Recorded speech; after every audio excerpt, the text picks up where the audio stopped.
कांग्रेस सदर इंतखाब के लिए आज जारी होगी अधिसूचना। सोनिया गांधी से मुलाकात के बाद तैयार हुए अशोक गहलोत, लेकिन बोले सदर रहते हुए वजीर आला बने रह सकता हूं।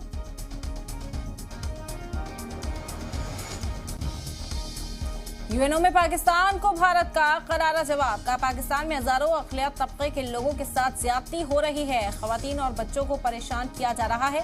बिलावल भुट्टो ने उठाया था माइनॉरिटी का मुद्दा।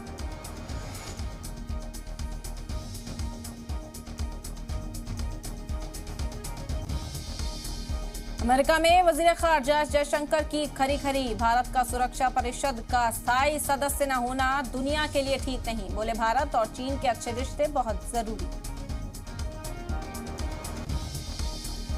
यूक्रेन को जौहरी जंग की धमकी देने पर पुतिन को बाइडेन का जवाब। यूएन में बोले हमने यूक्रेन की हिफाजत की कसम खाई, परमाणु जंग ना करनी चाहिए और ना कभी जीत पाओगे।